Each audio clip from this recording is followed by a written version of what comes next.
Lola Socorro, kumusta po ang napag-usapan natin tungkol sa pagbenta nyo ng lupa? Pasensya ka na, Samuel. Nagbagong isip ng mga bata. Hindi nila ibebenta tong lupa. Alaalaw pa raw nila ito sa kanilang yumaong mga magulang. Ang lagay ay ganun-ganun lang. Hindi naman pwede na kapag naisipan nilang iatras ang pagbenta ng lupa mababaliwala ang perang ipinangpuhunan ko sa inyo. Nangabala kayo ng tao. Pagkatapos parang binawi lang na candy. Paano naman ang paunang bayad ko sa inyo? Ang saklap naman kung mauuwi lang sa walang perang pinaghirapan ko. Hindi naman namin tatakbuhan ng perang naibigay ninyo. Talagang hindi ko akalaing magbabago ang isip ni na Angelito at Yoli. Anak naman ng putya Wala akong pakialam sa dahilan nyo. Ang tinatanong ko ay ang pera ko. Paniguradong nagastos nyo na. Ngayon lang naman kayo nakahawak ng 50,000 sa buong buhay nyo Inaamin ko naman na mahirap lang kami. Pero huwag kang magbibitiw ng mga salitang makakasakit ng damdamin naming mahihirap. Sa isang liblib na baryo sa probinsya ng Pangasinan ay may nakatirang isang mayamang mag-asawa na ang layunin ay bumili ng maraming lupain para sa kanilang itatayong asukarera o pagawaan ng asukal. Mula sa maliit na kubong yari sa dingbing na kawayan at bubong na gawa sa pawid, nakatira ang maglolola na sina Yoli, Angelito at Lola Socorro. Ulilang lubos na ang magkapatid at ang lola na lamang nito ang natitira nilang pamilya.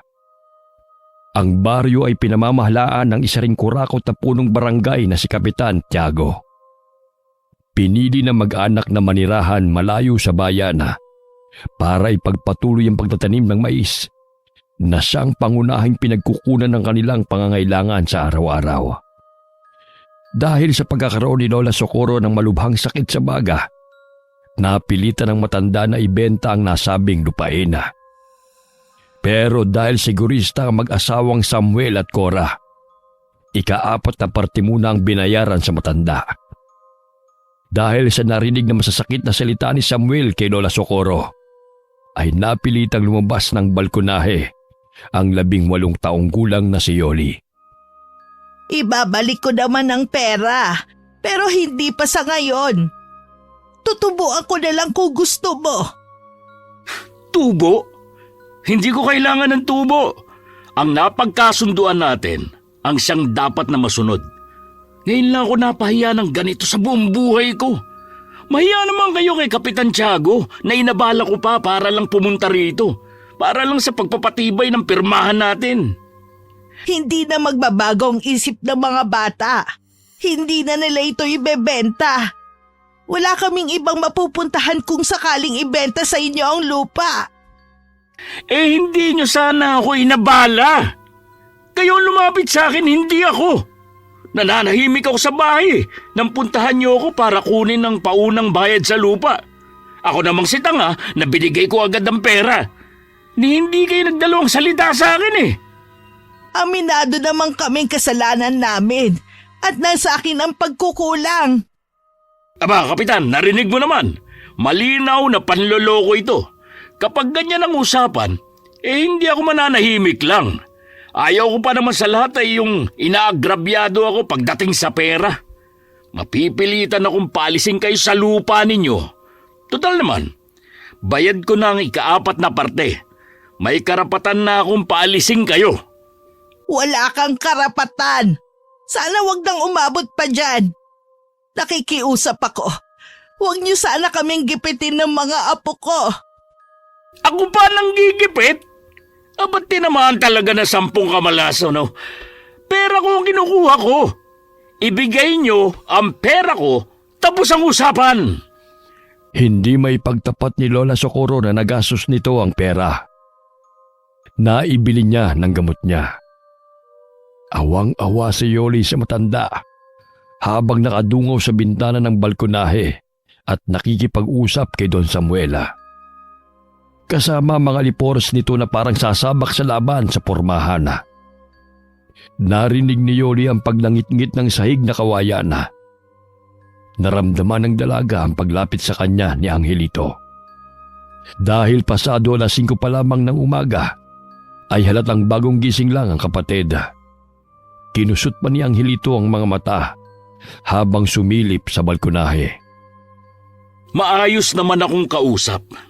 Hindi ko naman kayo ginigipit. Nagkasundo tayo sa bayaran. Kayo ang nagkulang. Natural na sumama ang loob ko. Nakaplano na mga gagawin ko negosyo sa lupa eh. Nakikiusap pa kung bigyan niyo pa kami ng palugit. Kahit 2 o 3 araw. Hindi. Ano to? Tawaran? Panay ang pagkumpas ng kamay ni Don Samuel habang nagpapaliwanag sa matandang babae. Napagod na ang matanda sa pagkipagtalo kay Don Samuel, kaya't napaupo na lamang sa upuang tumbang-tumba na yari sa kahoy. Halata ang panginginig sa katawan ng matanda. Hindi naman nakatiis si Yoli, kaya sumali na sa usapan. Pasensya na po kung sasali ako sa usapan ninyo. Pero may sakit po si Lola at bawal siyang mapagod. Ibabalik po namin ang pera ninyo, Don Samuel. Ang totoo ay nagastos na namin ito pampagamot kay Lola, kaya hindi na namin maiaabot sa inyo ng buo. Yun ang sabihin nyo. Kanina pa ako dito eh. Pinaligoy-ligoy nyo lang ang usapan. Huwag po kayong mag-alala. Babayaran po namin. Kailan? Kailangan ko ngayon ng pera. Kasalanan nyo to eh. Tapos, akong paghihintayin nyo? Hindi. Hindi pwede ang gusto nyong mangyari. Huwag naman po ninyo kaming pagtataasan ng boses. Hindi po namin tatakasan ang utang namin sa inyo. Hindi utang ang pera na yun. Dahil yun ang napagkasunduan natin. Dala ko na sana ang kabuoang halaga ng bayad sa lupa. Bibigyan ko kayo ng palugit. Hanggang bukas. Tara na, Kapitan. Ang hirap makipag-usap sa mga taong walang pinag-aralan. Hindi po kami aalis. Magbabayad kami ng ate ko. Hoy! Huwag niyo akong pinaglololoko. Hanggang bukas. Kailangan nakapagpasya na kayong ibenta ng tuluyan sa akin ng lupa. Dahil kung hindi, mapipilitan akong ipakaladkad kayo sa mga tauhan ko. Hindi naman po yata tama. Nakaladka rin ninyo kami sa sarili naming pamamahay. May karapatan din kami bilang tao. Huwag niyo po sana kaming gipitin at takutin. Hindi ko kayo tinatakot. Sinasabi ko lang kung anong kaya kong gawin. Baka sa uli, pagsisihan niyo ang panloloko niyo sa akin. Pinapaalalahanan ko lang kayo. Paalala o pagbabanta? Narinig niyo naman po, Kapitan. Pinagbabantaan kami ni Don Samuel. Imbis na sumagot, ay umangat lamang ang kaliwang kilay ni Kapitan Tiago habang naangisi. Walang natanggap na pagsang-ayon mula sa punong barangay. Sa halip ay tinalikuran lamang sila nito. Inihatid na lamang nila ng tingin ang papalayong mga bisita. Iba talaga ang nagagawa ng pera. Ultimo kapitan ay kayang pasunurin ng pera. Hahamakin ng lahat. Makuha lang ang material na bagay dito sa lupa. Mababayaan po ba natin na paalisin tayo sa sarili nating lupa? Kasalanan ko, mga apo. Kung hindi ako nagkaroon ng malubhang sakit, hindi ninyo maiisip na ibenta ang lupa. Hindi sana kayo nagkaproblema ng ganito kalaki. Lola, hindi po ninyo kasalanan. Gahaman lang sa pera si Don Samuel. Para sa halagang 50,000 piso, kulang na lang, pumatay ng tao. Kaya nga siguro walang tumatagal na kasambahay sa kanila dahil po sa ugali ng Don na yon. Ang kumakalat na balita tungkol sa mag-asawa ay may nakakatakot daw na lihim ang dalawa. Pero puro paninirang puri lang dahil wala pa namang napapatunayan.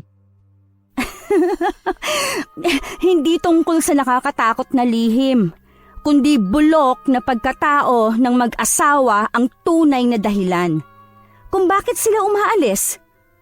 Paniguradong sa galit ng mga hindi nagtagal na kasambahay sa kanila, kaya kung ano-anong naimbentong kwento tungkol sa mag-asawa. Teka, bakit ba napunta riyan ang usapan? Ang mabuti pa kumain na muna tayo ng almusal. Madalas ang kwento ng tao ay nagsisimula sa haka-haka hanggang sa maging totoo. Kaya inabalan ni Yoli ang sarili sa mga gawain sa bahay para pansamantalang makalimutan ang mga nangyari. Nang sumapit ang gabi, ay hindi dalawin ng antok si Yoli. Pabiling-biling siya sa higaan kaya't umiingay rin ang sahig ng kanyang katre. Sinilip niya si Lola Socorro sa kabilang katre. Nakita niyang kumukuya-kuy ang paa nito at nakapatong naman ang braso sa noo. Halatang nakikiramdam ang matanda sa paligid. Kaya naman hindi na siya nakatiis na hindi ito tanungin. Lola, gising pa rin kayo? Hindi rin ba kayo makatulog? Iniisip ko kasi kung ano magagawa nating paraan para maibalik ang pera kay Don Samuel. Huwag na po kayong mag-isip. Makakasama pa po sa kalagayan ninyo. Hayaan ninyong ako na lang ang gumawa ng paraan. Diyos kong bata ka, ano naman ang magagawa mo? Magbebenta po ng aliw. Jesus Mariosep na bata ka, baka kahit magbenta ka ng iyong katawan sa halagang 10 piso hihingian ka pa ng sukle. Lahat na lang idinadaan mo sa biro. Masarap pakinggan ang malulutong na tawa ni Lola Socorro. Kaya naman nangingiti na lang si Yoli habang pinagmamasta ng pagtaas at pagbaba ng tiyanang matanda dahil sa malalakas na pagtawa. Paraan niya yun para makalimot ito sa problema at hindi na mag-isip. Lola naman seryoso po ako. Basta hindi natin ibebenta ang lupa. Natakot lang talaga ako nang magkasakit kayo. Kaya nagpadalos-dalos kami ng desisyon. Alam ko naman na pinatatawa mo lang ako, Apo. Gusto ko sanang ibigay sa iyo ang singsing ko. Mahalaga po yan sa inyo. Bakit naman po ninyo ibibigay sa akin? Para sa iyo naman ito. Na kapag wala na ako, ikaw rin ang magmamana ng lahat ng meron ako. Ano po bang sinasabi ninyo? Mahaba pa ang buhay ninyo. Lahat tayo ay mamamatay. Kaya dapat pinaghahandaan. Ano bang klaseng singsing yan, Lola? Ito ang singsing na may mutya ng kabute sa gitna. Po? Ibinigay ito ng matalik kong kaibigan. Isa siyang antingero. Ayon sa kanya, meron daw siyang mga pinalayang mga aswang. Nangako raw na hindi ito titikim ng karne ng tao. Nagpasiguro lang siya na kung sisira daw sa napagkasunduan ng mga halimaw, ay matutulungan daw ako ng singsing para mailigtas sa mga aswang na kung tawagin ay mga videl. Sa ganitong paraan, makakabayad daw siya ng utang na loob sa akin kahit magkalayo kami. Ano po ba ang mutya ng kabute at ang aswang na videl? Tumigil sa pagkukwento si Lola Socorro. Bumangon ito at humarap kay Yoli. Saka ipinagpatuloy ang kanilang pinag-uusapan Seryoso ang mukhang nakaupo sa gilid ng katre habang nakalawit ang paa. Tinatamaan naman ng liwanag ng buwan ang kulay aso nitong suot na bestida na lalong nagpasigla sa mga bulaklak na disenyo sa laylayan ng saya. Totoo po ba ang aswang? Totoo ang mga aswang. Madaling malaman kapag aswang ang kaharap mo. Paano po? Kapag ang isang bagay na nagtataglay ng mga kontra laban sa kanila, katulad ng mga mutya ng kabute, umiinit naman ang bagay na may kinalaman sa mga agimat. Lumilikha sila ng liwanag na ikaw at ang aswang lang ang nakakakita. Ang problema, kapag nasaan yung tao ang mga videl, hindi sila nararamdaman ng singsing. Hindi rin sila tinatablan ng kapangyarihan nito. Ang astig pala kapag may hawak ang mutya. Pero panganib naman ang dala sa kung sino ang may hawak nito. Maya-maya pa'y bumangon na rin si Angelito na nakahiga sa tabi ni Yoli. Kumusot pa ito ng mata at nakinig sa kanilang usapan. Pero alam nyo bang mahirap mahanap ang mutya ng kabute? Lumilitaw ito kapag may kulog at kidlat sa isang lugar. Nasaksihan ko lang ang kakayahan ng mutya ng lumiwanag ito. Pero hindi ko pa nakita ang aktwal na kakayahan nito sa mga aswang. Ano po bang itsura ng mga aswang na Videl? Halimaw na kumakain ng laman loob ng tao. Gamit ang kanilang matatalas na kuko, kaya nilang wakwakin ang tiyan ng biktima. Kaya nilang ihiwalay ang kanilang mga braso mula sa katawan na parang isang manananggal at magdudugsong lang ito kapag nakapambiktima na sila. Pero wala naman po yatang ganyan sa baryo natin. Isa pa, kahit kayo ay hindi ninyo pa po nakikitang totoo na may aswang. Ang lola naman tinatakot nyo lang yata ako Baka sa mukha ni Angelito ang matinding takot. Napalipat pa ito sa tabi ni Lola Socorro. Napahagalpak naman ang tawa si Yoli. Likas sa kapatid ang pagiging matatakutin kaya madalas inaasar nila ito at niloloko. Matulog ka na nga ulit. Kahit kailan talaga, matatakotin ka pa rin. Gusto ko na magduda na hindi ka talaga totoong lalaki. Ate! Isuot mo na nga lang, Yoli, ang iyong singsing. Baka kung saan mo pa mailagay. Saka lamang naalala ni Yoli na kanina pa niya hawak ang malamig at magaspang na singsinga. Parang sinukat sa kanyang kaliwang hinuturo. Pagkatapos ay iniangat niya ang kamay at sinipat-sipat yun kung bagay ba sa kanya. Nag-iwan ng matamis na ngiti sa labi ng dalaga nang makitang kumislap ang kulay asul na bato sa gitna ng singsinga. Maya-maya pa'y natanggal ang bakas ng saya sa mukha niya at nauwi sa matinding pag-aalala. Lola! Oh, bakit? Umingit po ang singsing! Nangibabaw ang katahimikan bumakas ang takot sa mukha ni Lola Socorro. Pagkatapos ay nagmamadali itong bumaba ng katre. Agad na tinungo ang nakabukas na ilang bintana. Maya-maya'y parang may nakita ito sa labas na ikinaputla ng labi nito. Nagmamadali itong lumapit sa nagtatakang si Yoli. Bilis! Yoli! Angelito! Magmadali kayo! Tulungan ninyo akong isara ang pinto at bintana ng bahay. Bakit, Lola? Huwag nang maraming tanong.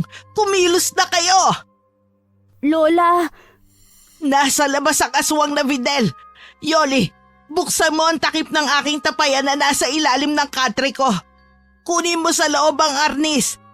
Ikaw naman, Angelito, harangan mo na mabigat na bagay ang pinto para hindi makapasok ang halimaw. Ganon din ang mga butas na pwedeng pasukan ng mga putol nilang braso. Agad na sumunod sina Yolit Angelito sa utos ni Lola Socorro. Habang ramdam nila ang tensyon sa loob ng bahay, bumundol ang kaba sa dibdib ni Yoli habang binubuksan ang takip ng tapayana. Nakita niya sa loob ng banga ang dalawang kahoy na kulay puti. Ingatan mo ang arnis kahit ano ang mangyari. Huwag na huwag kayong maghihiwalay na magkapatid. Lola, tinatakot niyo lang yata ako Nagbibiro ka lang po, di ba, Lola? Angelito, mukha bang nagbibiro si Lola? Saka lang sumeryoso ang mukha ni Angelito habang nagpapalipat-lipat ang tingin sa kanilang dalawa. Biglang tumalo ng itim na pusa sa kanilang pagitan kaya't napasigaw si Yoli sa gulat. Kahit alaga nila ito, nagdulot pa rin yun ng pangamba sa kanila. Ay! Tumbong ni Lola! Ano at nadamay ang tumbong ko? Umayos nga kayo magkapatid para pusa lang Teka, pusang itim. Masamang pangitain. Anong ibig niyong sabihin? Hindi na nakapagsalita si Lola Socorro dahil may narinig na silang ingay sa bubong. Parang may kung anong nilalang ang bumubuta sa pawid na gustong pumasok sa loob ng kanilang silid. Napatingala silang tatlo Pagkatapos may kumaluskos naman sa dingding na parang may gumagapang. Lola, anong ingay na yon? Ate, natatakot ako. Umalis na kaya tayo dito. Tumahimik ka nga, Angelito. Yoli, silipin mo nga sa labas kung ano yon. Lakas loob na humakbang papalapit sa nakasaradong bintana si Yoli. Sinilip niya ang harapan ng kanilang bahay. Halos manlaki ang kanyang mga mata nang makita niyang naroroon pa rin ang nilalang na nakita ng kanyang lola. Nakatayo sa may kakahuyan. Lola, hindi pa rin siya umaalis. Para siyang normal na tao dahil sa kanyang anino. Bilis, Apo! Alam ko na kung ano nilalang ang nagkukutkot sa bubong. Kumikilos na ang kanyang putol na braso. Magmadali kayo! Ang mga Fidel, mapanganib sila! Paano po ninyo, Lola, na lamang aswang ang nasa labas? Hindi pa ninyo nakikita ang kanilang itsura? Dahil sa singsing, kaya tama na ang tanong. Dapat mabilis ang mata ninyo. May kakayahan silang gumapang at tumalo na parang mga gagamba sa bilis. Parang tuko kung makakapit ang kanilang mga kamay sa balat ng tao. Lola, hindi ko po kayo maintindihan. Ano bang pinagsasabi ninyo? Kalahi ng manananggal ang mga Videl. At tayo ang punteriya nila. Hindi na nakapagsalita si Lola Socorro nang biglang lumagpak sa gitna nila ang buhay na kamaya. Ang mukha kagad ng matanda ang pinuntirya nito. Nanggaling ito sa nabutas nilang bubong. Dinukot nito ang bunganga ng matanda. Hindi nakagalaw ang magkapatid nang makita nila kung paano dinukot ng daliri ang dila ng matanda. Sa bilis ng pangyayari, ayaw gumana ng isip ni Yoli kung ano ang kanyang gagawin. Dahil hindi mahugot ang dila ng matanda, pinuntira naman ang putol na kamay ang mata nito. Lola! Ate, si Lola! Tulungan natin si Lola! Lola! Hindi!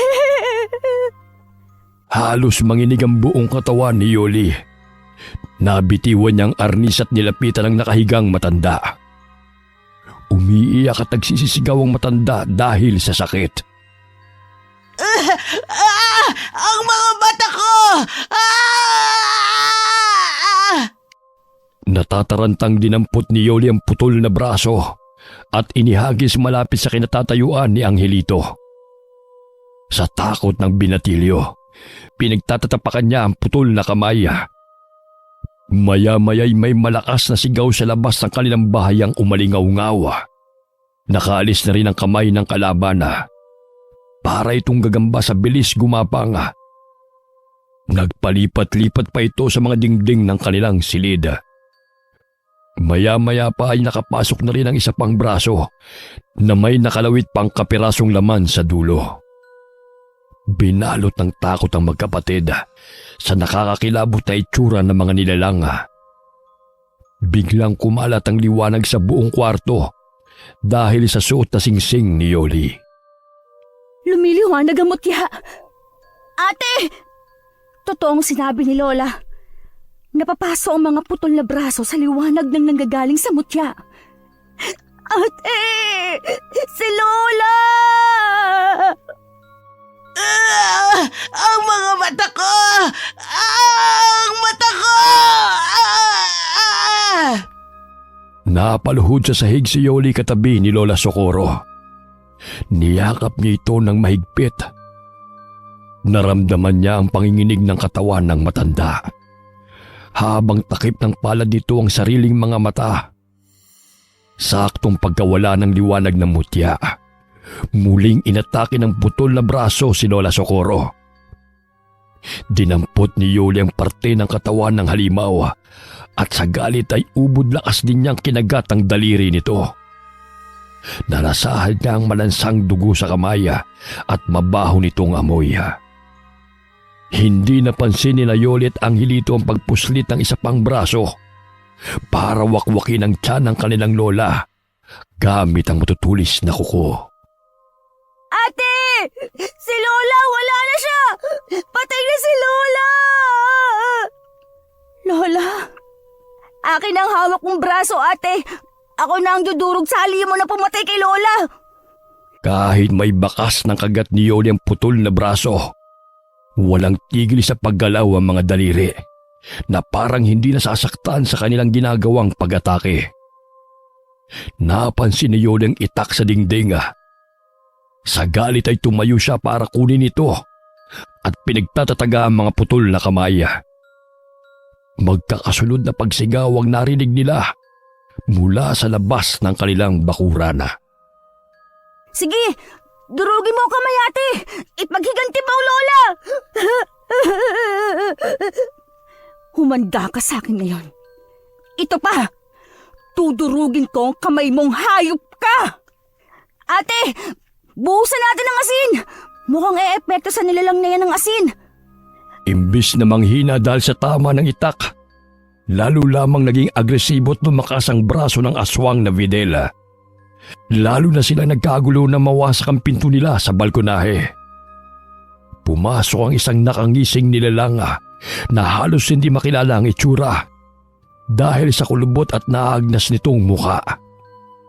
Kakaiba rin ang paraan ng pag-angil. Nakakakilabot na parang asong nauulol. Lalo na nang tumulo ang malapot nitong laway na halos hindi maputol sa sobrang lagkit. Habang ang suot na damit ay punit-punit na parang isang pulubi sa dugyot na itsura. Sinugod sila nito para protekta ng brasong nasa kamay nila. Angelito, ang arnis, damputin mo. Gamitin mo ang mutya, ate. Bilisan mo habang nahahawakan ko pa ang braso ng aswang. Hindi gumagana ang mutya. Dala ng kalituhan ni Angelito. Pagkatapos nitong madampot ang arnis, ay pinaghahampas nito ang katawan ng aswang. Habang nakatungo at walang tiyak na patatamaan sa katawan ng halimaw. Nang matumba ang aswang sa sahig, itinapon ni Yoli ang hawak na putol na braso sa labas ng bintana. Hinila niya kaagad ang kamay ni Angelito at tumakbo sila papunta sa labas. Ate, si Lola. Naiwan po natin si Lola. Kailangan muna nating makalayo sa halimaw na humahabol sa atin. Saan na tayo pupunta? Sa bahay ni Kapitan. Hihingi tayo ng tulong. Kailangan niyang malaman ang mga nangyari kay Lola. Paano kung hindi siya maniwala sa atin? Bilisan mo ang pagtakbo. Baka maabutan niya tayo. Diyos ko, tulungan niyo po kami. Mabilis at halos hindi sumayad sa lupa ang mga paa na magkapatid habang walang tigil sa pagtakbo. Wala silang pakialam kung masugatan sila sa katawan. Ang mahalaga ay makatakas sa aswang na humahabol sa kanila. Pagkaraan ng ilang minutong pagtakbo, ay narating nila ang bahay ni Kapitan Tiago. Bukas pa ang ilaw at halatang may mga tao pa sa loob dahil sa mga tsinelas na nasa puno ng hagdanan. Mula sa labas ay maririnig ang masasayang kwentuhan ng dalawang tao na nag-uusap. Humihingal na sumilip si Yoli sa pintuan. Halos umurong ang kanyang dila nang makitang nakaupong si Don Samuel sa harap ng lamesang kinauupuan din ni Kapitana. Tumigil ito sa pakikipag-usap at biglang sumeryoso ang mukha nang makita sila. Napatayo ito sa kinauupuan at gulat na nagtanong. Anong ginagawa niyo rito? Kapitan, tulungan ninyo po kami. Si Lola po. Pinatay ng halimaw. Isang aswang na napuputol ang braso parang isang manananggal. Umagalpak ng tawa si Don Samuel. May paghampas pa sa sariling hita at muling tumingin sa kanila na punong-puno ang mata ng pang-aasar at pilit ng ngiti.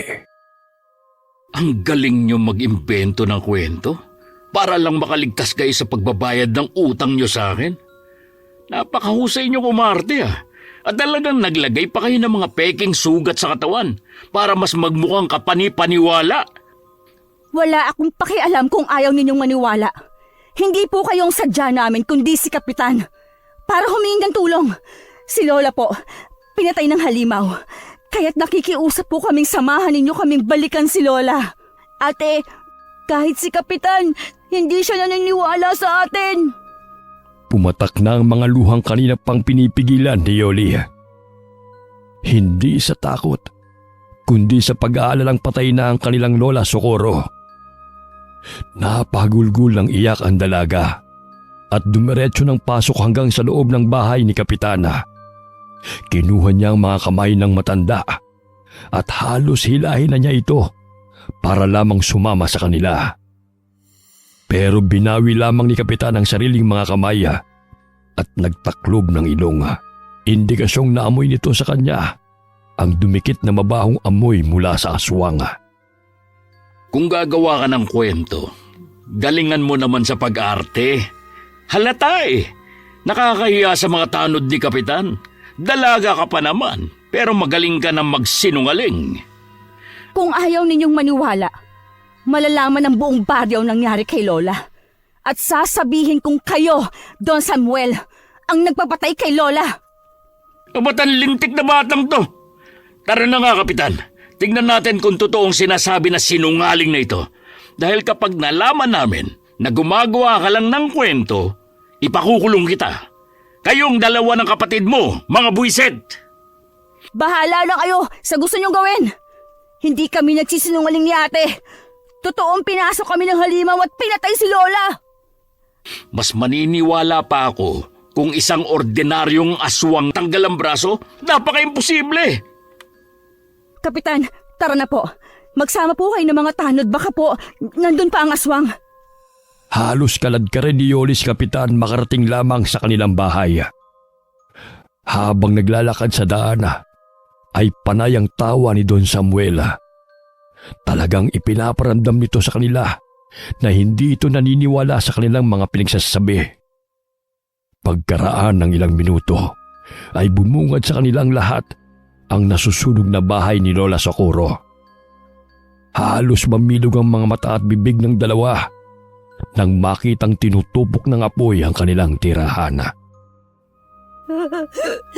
Lola! Lola! Ate! Wala na po si Lola!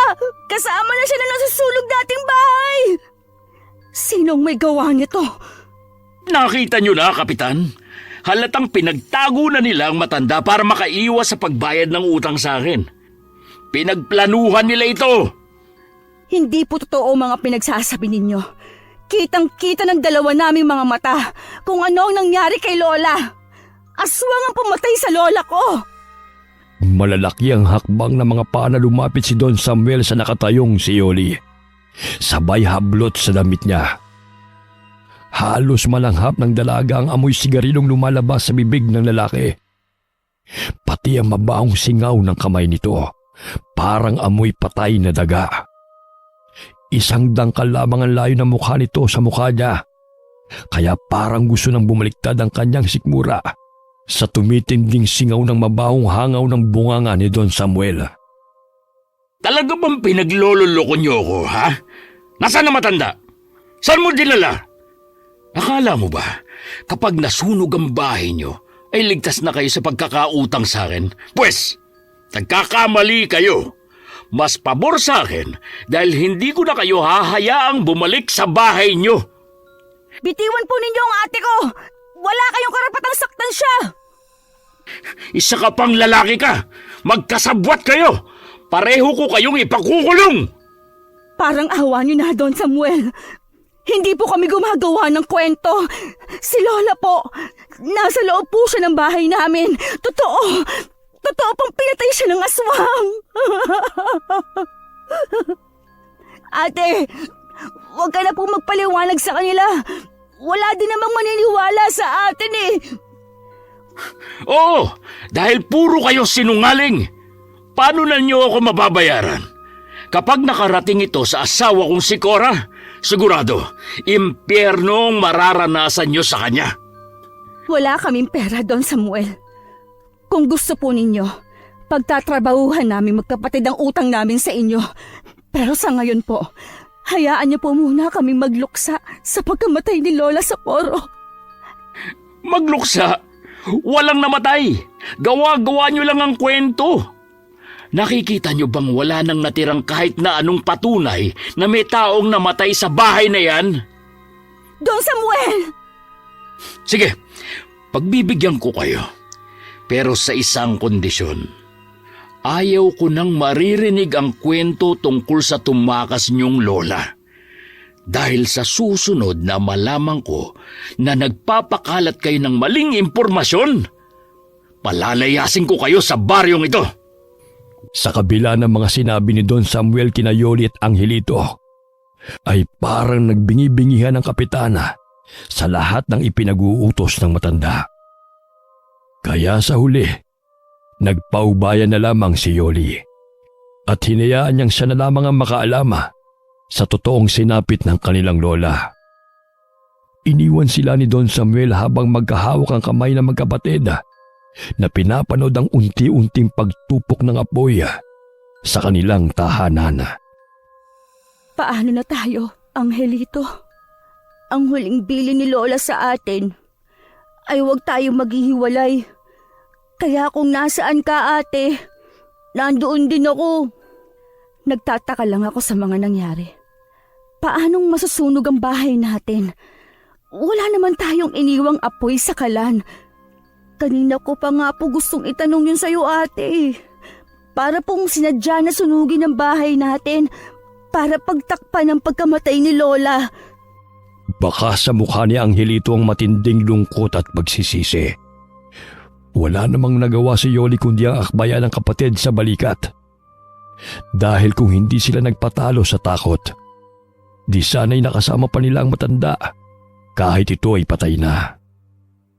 Ang naiwan lamang na tanong sa kanilang isip ay kung sino ang sumunog sa kanilang bahay. Malalaman ko rin kung ano ang nangyayaring ito sa atin, Angelito. Pero sa ngayon, kailangan natin magpakatatag sa buhay. Natatakot po ako, ate. Masama raw ang ugali ng asawa ni Don Samuel. Hanggat magkasama tayo, hinding-hindi ko pababayaang masaktan kanila. Ang totoo'y nakaramdam din ng takot si Yoli sa buhay na haharapin nila sa pagtira sa mansyon. Bigla niyang naalala ang singsing ni Lola Socorro na nasa kanyang daliri. Gusto ko sanang itapon ang singsing na ito. Muntik na tayo mapahamak dahil naniwala akong may taglay itong kapangyarihan laban sa mga Videl. Pero ito na lang ang alaalang naiwan sa akin ni Lola. Kaya iingatan ko ito. Bakit mo naman po itatapon, ate? Kung hindi dahil sa singsing, hindi natin malalamang may aswang sa labas ng bahay natin. Huwag ka na magsisi. Tanggapin na lang nating wala na si Lola. Hindi ko maiwasan ang hindi sumama ang loob at sisihin ang sarili ko dahil sa mga nangyari. Wala man lang akong nagawa para sa kanya. Tahan na po, ate. Mabibigyan din ng hustisya ang pagkamatay ni Lola. Ang arnis nasaan? Dala mo ba? Opo, nasa likod ko, nakasakbit. Mabuti na lang po pala at nadala ko ito habang tumatakas tayo. Lihim tayo magmamatsyag sa bahay ni Don Samuel. Malakas ang kutob kong may alam siya sa mga nangyari. Paano mo nasabi, ate? Nakalimutan mo ba ang kwento ni Lola?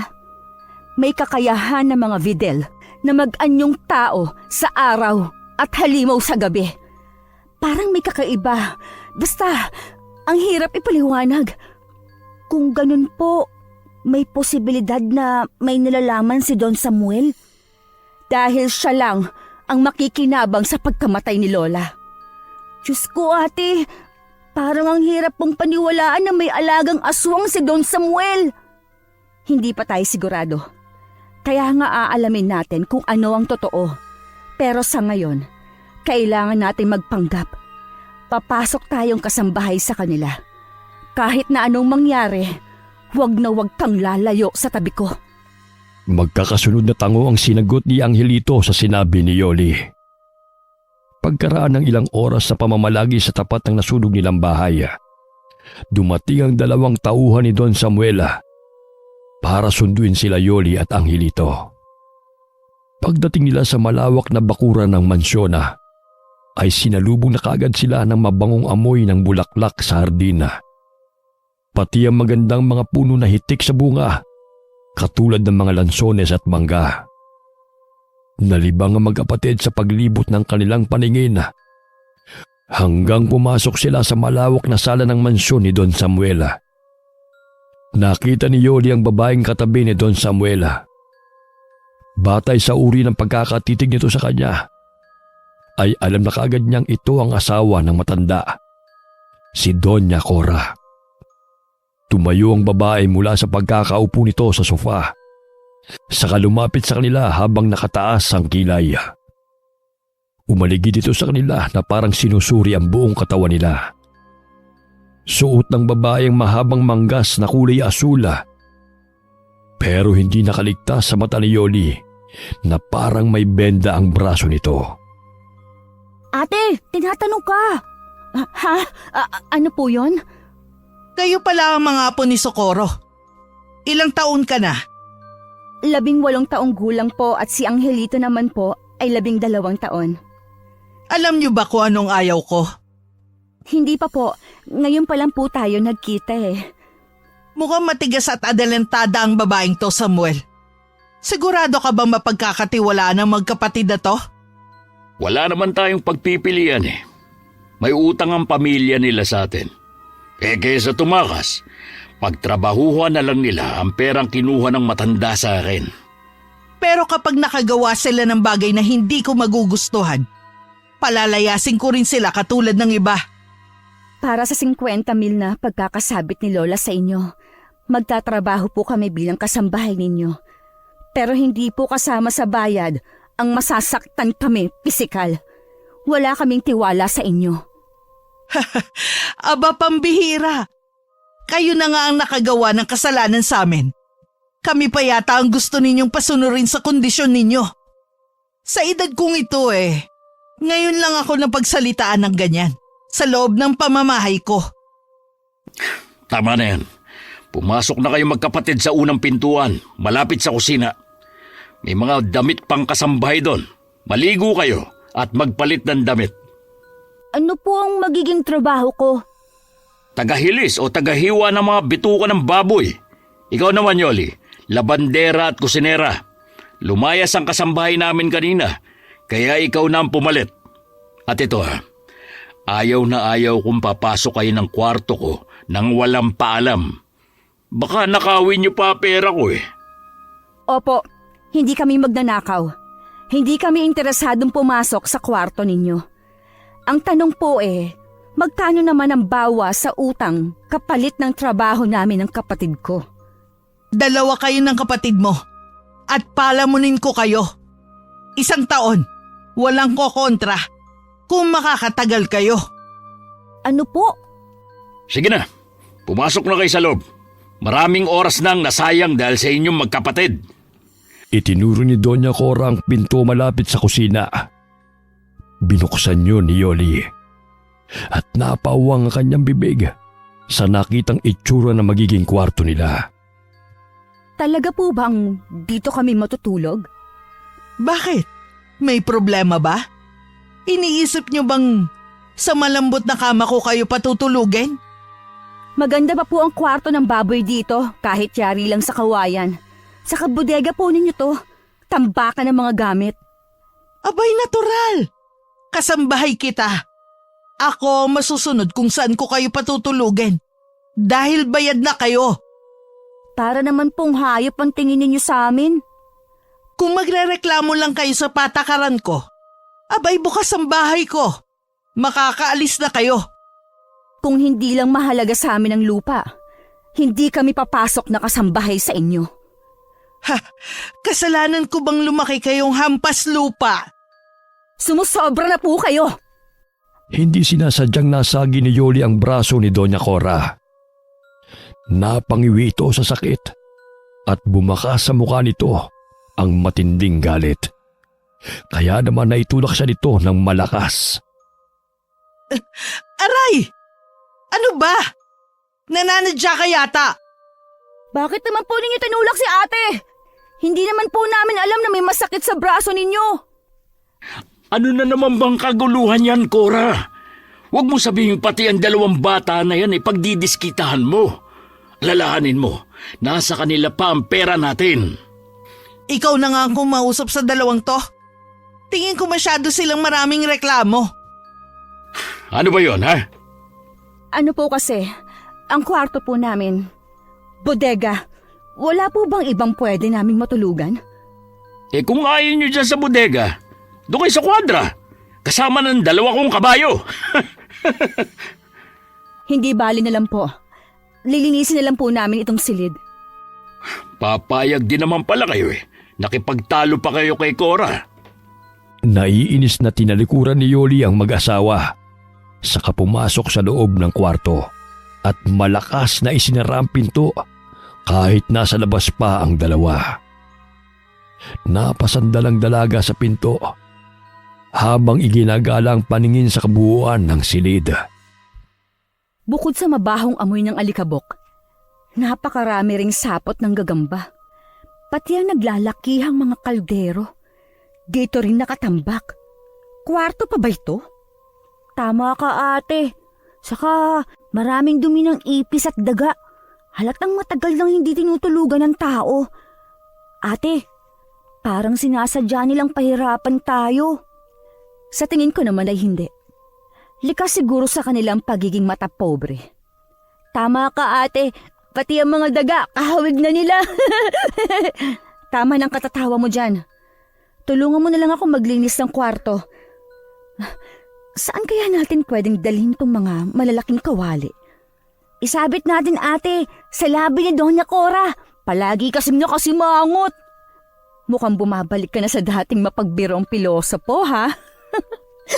Umayos ka nga. Baka may kapalit pang saya natin. Nagpapatawa lang ako, ate, para hindi ko muna maisip ang itsura ni Lola habang dinudukot ng kamay ng halimaw ang kanyang mga mata. Bangungot yon para sa akin. Kaya nga tayo nandito, para kay Lola. Sige na, simulan na natin ang paglilinis. Nang matapos sa paglilinis, narinig nila ang mahihinang katok sa labas ng kanilang kwarto. Nilapitan ni Yoli ang pinto at ipinihit ang seradura. Nakita niyang nakatayo si Don Samuel, bitbit ang 2 kulay dilaw na plastik. Nakasilid ang malansang amoy ng karne habang tumutulo ang dugo sa sahig. Angelito, sumunod ka sa akin sa kusina. May papagawa ako sa'yo. Saglit lang po. Ayoko nang pinaghihintay ako. Kapag tinawag kita, sumunod ka! Nagulat si Yoli at Angelito sa biglang pagtaas ng boses ni Don Samuel. Kaya kahit hindi pa tapos sa ginagawa ang binatilyo, ay napilitan itong sumunod sa lalaki. Sakto rin naman na dumating si Doña Cora. May dalang isang basket na kulay berde. Punong-puno ng maruming damit. Labhan mo to at isampay agad. Gagamitin ko ang mga damit bukas. Sabay-sabay? Tanga! Siyempre hindi! Sinasabi ko lang para bilisan mo ang paglalaba.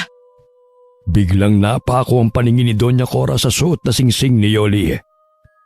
Umangat ang kamay ng ginang para hawakan ang daliri niya. Pero bigla itong natigilan at napaatras. Bakit po? Wala. Sige, bilisan mo ang paglalaba. At marami pa akong iuutos sa'yo. Hindi na hinintay ni Doña Cora na sumagot si Yoli. Mabilis itong tumalikod sa kanya at nagmamadaling umalis. Dala ang mga maruruming damit ay mabilis siyang pumunta sa likod ng mansyon. Naghanap siya ng gripo na pwedeng paglabhan. Nakita niya si Angelito habang naglilinis ng mga bituka ng baboy. Malayo pa'y nagsasalita na ang kapatid sa sobrang inis. Nakalagay ang ibang laman loob sa palanggana, pero kapansin-pansin ang kakaibang sukat nito. Laman loob daw ito ng baboy, pero ang lalaki ng bituka, nakakadiri, ate. Manahimik ka nga. Matindi po kasi ang lansa parang parang laman loob ng tao. Ikaw lang ang nag-iisip ng ganyan. Magtrabaho ka na lang ng tahimik. Muling binalingan ni Yoli ang mga damit. Pero natigilan ng dalaga nang sa pagdampot niya ng t-shirt ay may nahawakan siyang mantsa na manikit at tumigas na. Dugo ito ah. Ang daming dugo. Ano kaya to?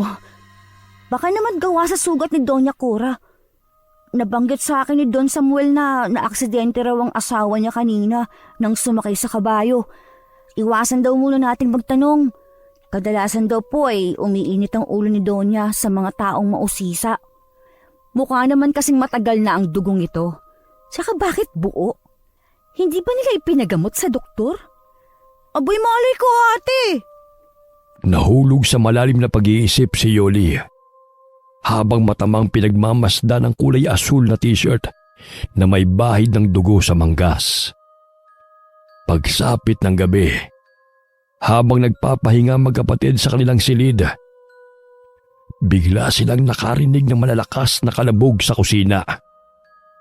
Pati ang pagkapag ng kung anong hayop sa labas ng kanilang kwarto. Nagkatinginan sina Yoli at Angelito. Pamilyar ang ganong ingay, kaya't napabalikwas ng bango ng dalawa. Dali-dali nilang binuksan ang pinto. Tahimik silang sumilip sa maliit na siwang ng pintuan. Wala namang tao. Madilim ang kusina. Hindi kaya nagpaparamdam si Lola sa atin?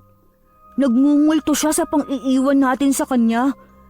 Umalis ka nga sa tabi ko. Nagsisitayuan ang mga balahibo ko sa katawan dahil sa pagpulong mo sa tenga ko. Pasilip din ako. Wag na. Matulog na lang tayo. Konkreto ang bahay. Imposibleng masundan pa tayo ng aswang sa mansyon ni Doña Cora. Paano naman po kung dito mismo nakatira? Ewan. Tabi nga. Matulog na nga tayo. Padabog na napasimangot si Yoli habang naunang mahiga sa kanyang katre. Dalawa ang higaan doon kaya para na rin silang may sariling kwarto.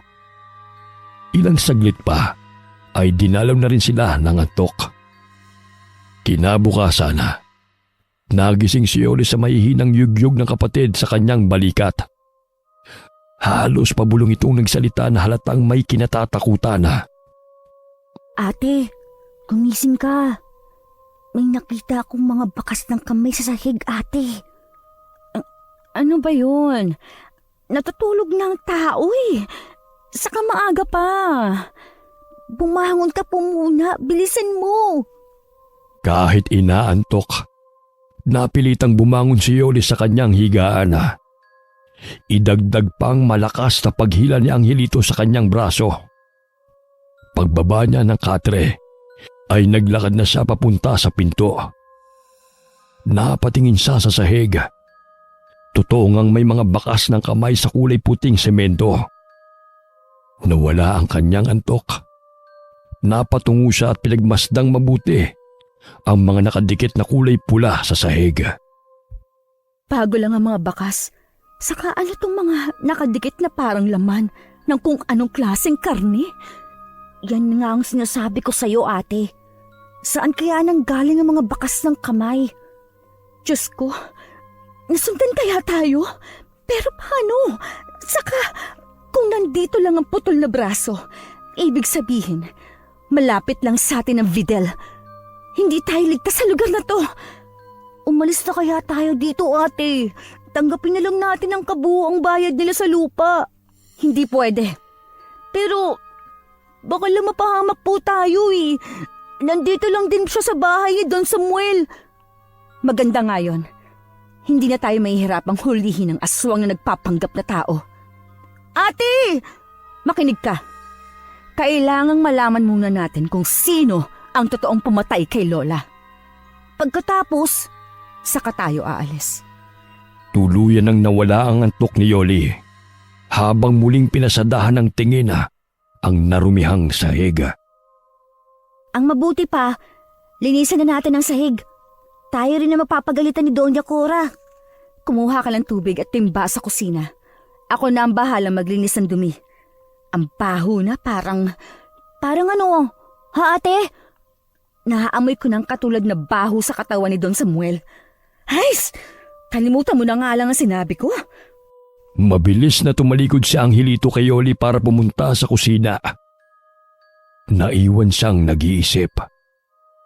Hanggang pumasok sa isip niya na magmanman tuwing gabi.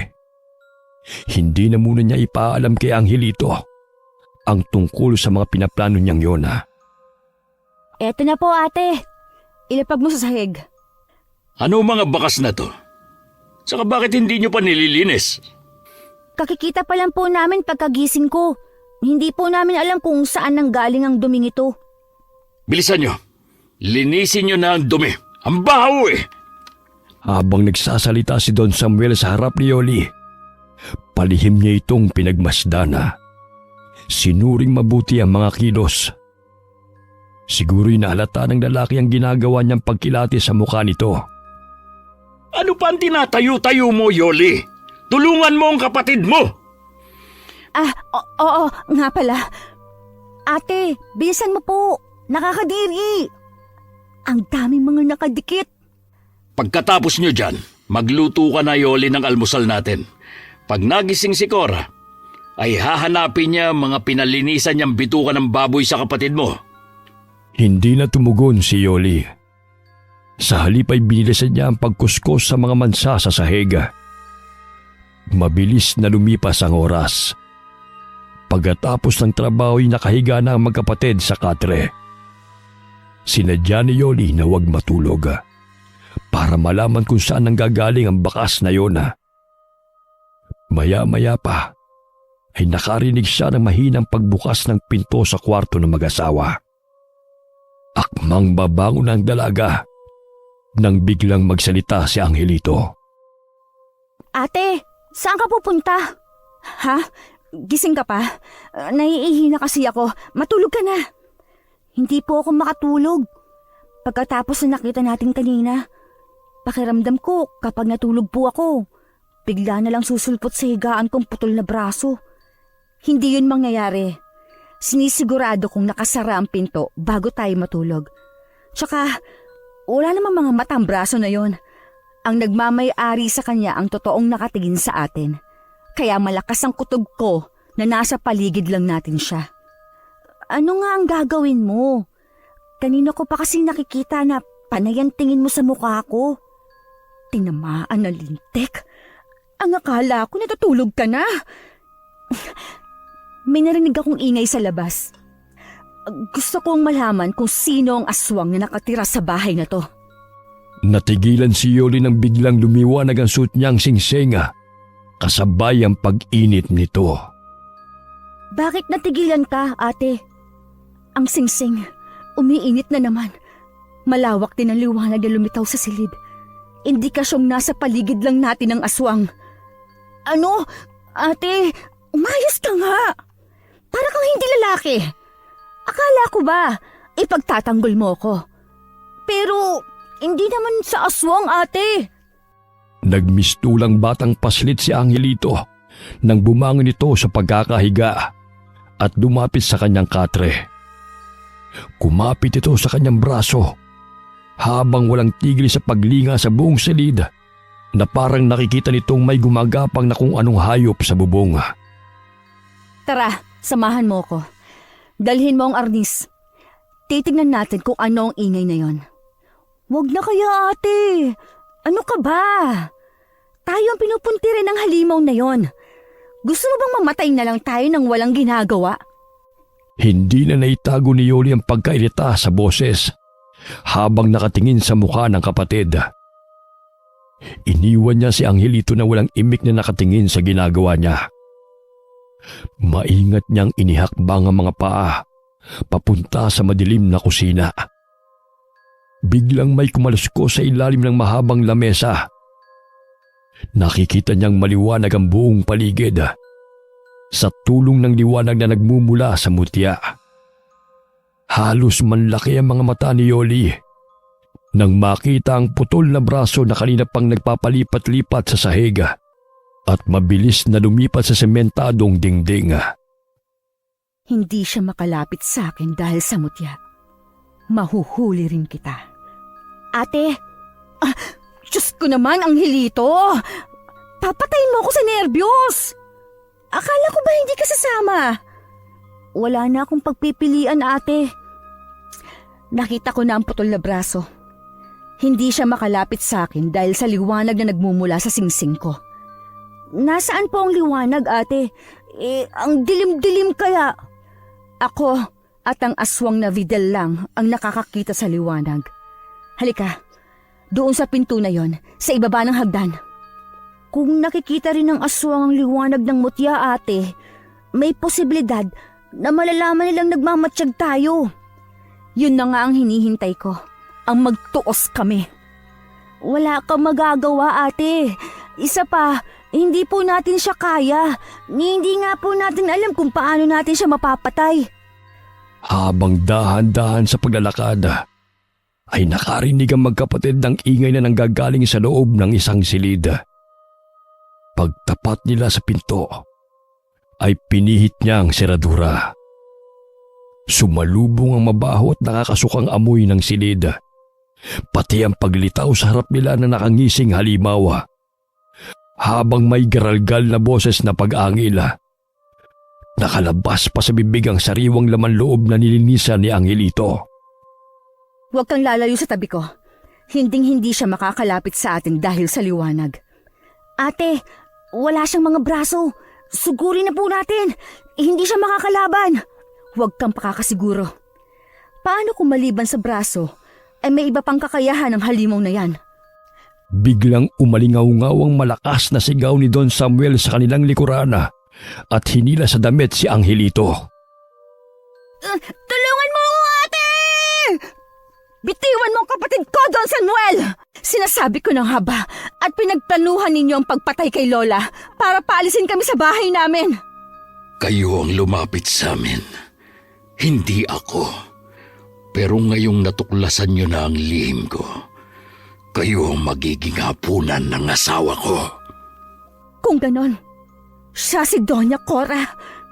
Ate, tulungan mo ako! Sinuntok agad ni Don Samuel sa sikmura ang nagpupumiglas na si Angelito. Namilipit sa sakit ang binatilyo at bumagsak sa sahig. Hayop ka! Halimaw mga kampo ng kadiliman! Wala nang epekto ang mga salita sa amin. Sige na, Cora. Magpakabusog ka sa masarap na putahing nasa harapan mo. Masyado kayong pakialamero! Kaya ito lang ang nararapat sa inyo! Sumugod ito na parang hindi pansin ang liwanag na nagmumula sa mutya ni Yoli. Naging maagap si Yoli sa pagsuntok sa sikmura ng Donya. Tinamaan ito sa sikmura. Sa lakas ng impak ng kamao niya, ay halos mapatalon ito sa sakit. Si Don Samuel naman ay hinila ang dalawang paa ng nakahigang si Angelito papalabas ng kwarto. Saan mo dadalhin ang kapatid ko? Panoorin mo kung paano ko unti-unting wawasakin ang murang katawan ng kapatid mo.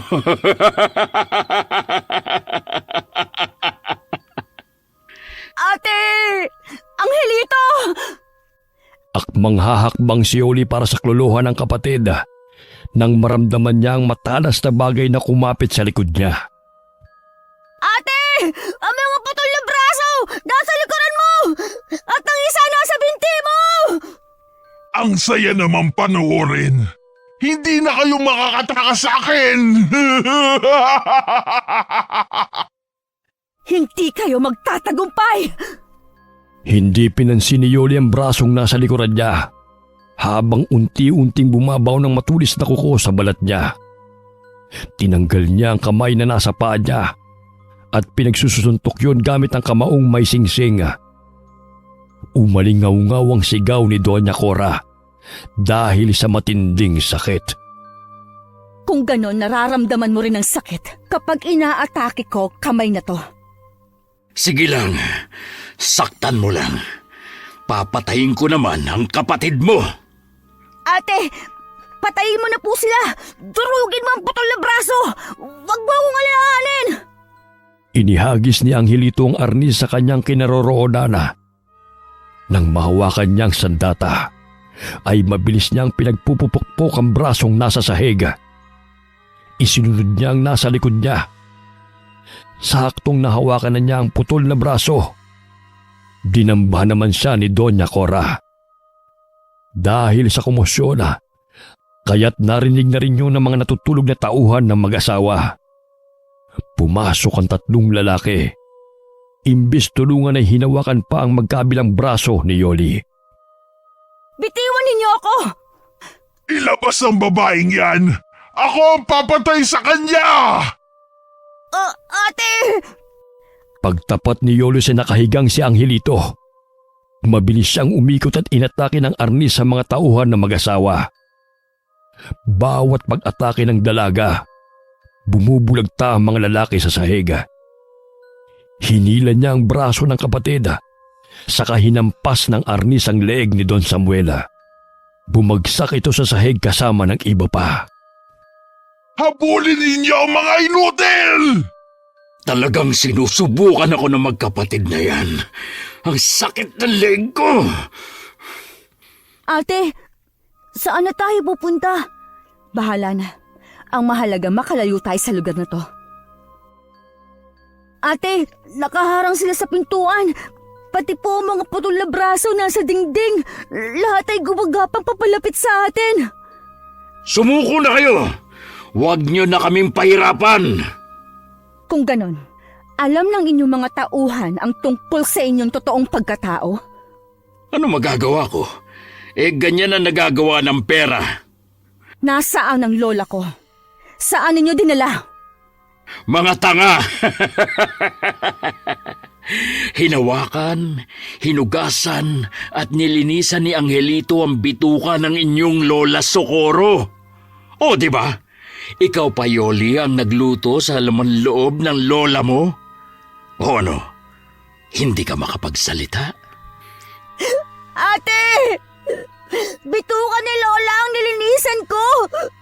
Paano nangyari yun? Sila ang sumunog ng bahay. Si Doña Cora ang sumalakay sa kubo natin. Mga halimaw! Pagbabayaran niyo to! Dala ng bugso ng damdamin. Walang pagtitimping sinugod ni Yolet Angelito ang nakatayong si Don Samuel. Sinalo naman ng kamao ni Don Samuel ang mukha ni Angelito. Kaya't bumulagta ito sa sahig. Si Yoli naman ay nakabawi sa pag-atake sa mga kalalakihan gamit ang arnis. Kung ganon, magsama-sama na tayo dito mamatay! Ikaw lang ang titikman ko kung gaano kasarap ang laman loob mo. Sa matanda kasi, bukod sa makunat na, wala pang lasa. Lumaban ka, ate! Tahimik! Magpasalamat kayo at kahit papano, hindi namin agad kayo pinatay.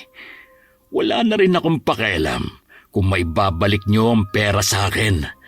Kapag namatay kayo, masosolo ko na ang lupa nyo. Nakabibingi ang tono ng tawa ni Don Samuel habang walang tigil sa katatadyak sa nakahigang si Angelito. Sinugod ni Yoli ang lalaki at pinagpapalo niya ito ng arnis. Pero nakuha ng putol na braso ang sandata ng dalaga at naihagis sa malayo. Bigla na lang naramdaman ni Yoli ang kamao na tumama sa kanyang sikmura. Dahilan para mapaluhod siya sa semento habang yakap ang tiyana. Gumapang naman papalapit sa kanya ang kapatid. Ate! Ang sakit!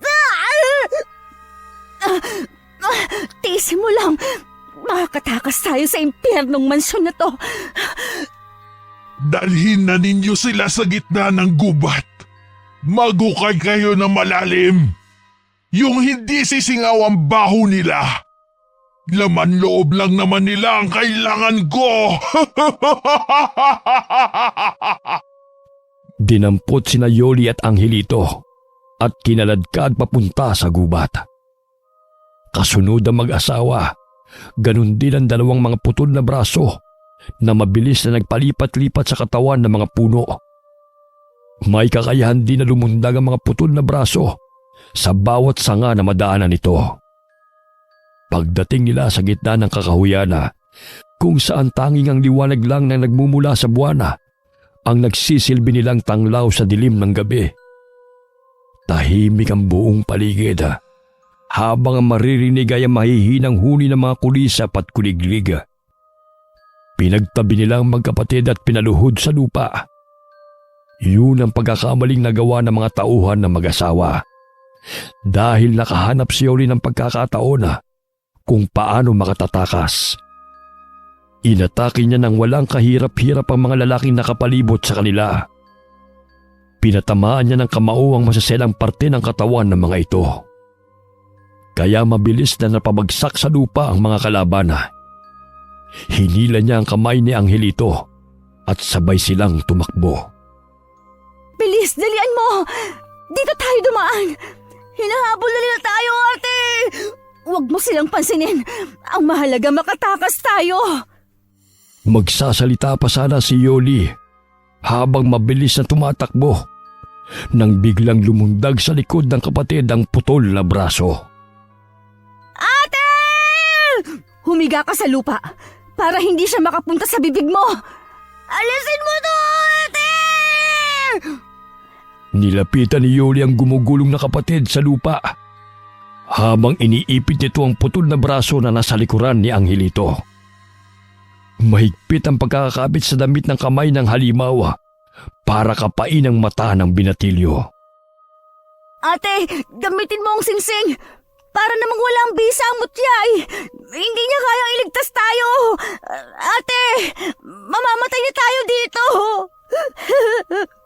Huwag kang magsasalita ng ganyan. Huwag kang malikot. Dudurugin ko ang kamay ng aswang na yan. Ate! Dari na sila! Wala na oras! Dinampot muna ni Yoli ang putol na braso, saka inihagi sa mga tauhan na mag-asawa. Muli silang tumakbo ng mabilis. Halos wala na silang makitang liwanag sa daan, kaya madalas na bumabangga sila sa mga punong nadadaanan nila. Nadadapa at mabilis din na bumabangon. Gusto nang umiyak ni Yoli habang pinagmamasdan ang itsura ng kapatid. Ate, magpahinga muna tayo dito sa malaking puno. Hindi ko na po kaya eh. Pagod na ako. Masasakit din ang mga paa ko mula sa mga tumusok na kahoy. Hindi tayo pwedeng huminto. Kapag naabutan nila tayo, hindi na tayo makakaligtas sa aswang na yon. Si Doña Cora lang naman ang aswang. Dapat siya ang ating puntiryahin. Walang kaalam-alam si Angelito na meron na namang nakakapit na kamay sa damit niya. Ate, huwag kang gagalaw. Talagang inuubos ng putol na brasong yan ang pasensya ko. Galit na dinampot ni Yoli ang putol na braso at ubod lakas niya yung kinagat. Mula sa iilang hakbanga ay napasigaw si Doña Cora na malapit lamang sa kanilang kinaroroonan. Nanginig ang mga daliri ng braso. Sa kanya ay pinasuot ang singsing sa daliri nito. Hindi na ito nakagalaw at parang napapasong na milipit sa sakit si Doña Cora. Sa galit ni Don Samuel, inutusan niyang sugurin si Yoli at patayin. Pero lumaban ang dalaga. Nakipambuno siya gamit ang kamao. Muli niyang hinubad ang singsing sa daliri ng halimaw. Pero hindi na ito kumikilos. Indikasyong nabali niya ang kaputol na braso. Magbabayad kayo sa ginawa ninyo sa kamay ko! Sugurin niyo mga inutil! Sayang lang ang mga binabayad ko sa inyo! Wala kayong kwenta! Ano ang pakiramdam ng napinsala ang braso? Kulang pa yan sa lahat ng ginawa ninyo sa lola ko. Buo at puno ng determinasyong hinarap ni Yoli ang mga kalalakyang papasugod sa kanilang kinaroroonan. Pero dahil sa hindi niya napansin ang pagkapit ng isang braso sa kanyang tagiliran, nagawa kaagad nitong butasin ang kanyang tiyana gamit ang matutulis na kuko. Nagulat siya sa pagguhit ng sakit, kasabay ng malakas na pagtawa ni Doña Cora. Ate, may sugat ka. Tumakas ka na, Angelito. Kahit ikaw lang ang makatakas. humingi ka ng tulong sa mga tao. Wala namang maniniwala sa akin, ate. Bayad na nila ang paniniwala at pagiging tapat ng mga tao sa baryo natin. Wala na po tayong ibang paraan kundi ang lumaban. Pagkasalita ni Angelito, ay tumayo ito sa unahan niya at kinuhang nakakapit pang braso sa kanyang tagiliran.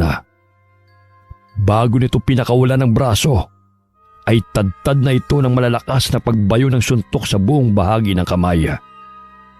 Kaya lamang hindi nila kayang tapatan ng malakas na puwersa ng mga tauhan ng mag-asawa. Binugbog si Angelito at hindi ito tinigilan hanggat hindi nawawalan ng malaya. Sunod na binalingan ay ang nakaluhod sa lupa na si Yoli.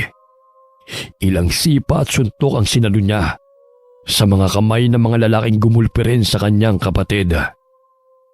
Halos kapusin siya ng hininga nang bumagsak ang kanyang katawan sa lupa. Kahit nanlalabo ang paningin, nakikita niyang parang may nakatayo sa bahagi ng madilim na kakahuyan. Malinaw rin na narinig ni Yoli ang boses ng lalaking bagong dating. Hersundo! Besretuno! Gureblina! Hindi maaari. Tumakbo na tayo mga kasama. Halika na, Cora. Bilisan mo! Nariyan si Tanda. Patayin na muna natin ang dalawa! Wala nang oras para dyan. Halika na! Tulong. Mahina at halos pabulong na boses ni Yoli nang humingi siya ng tulong. Nakatingin ang mapungay niyang mata sa papalapit na matanda. Habang ang mga tauhan na mag-asaway sabay-sabay na kumaripas ng takbo. Nagmamadali ang matandang lalaki na lumapit sa kanilang kinaroroonan. Mahaba ang kulay puti nitong balbas na bumagay sa suot na damit at lumang pantalon.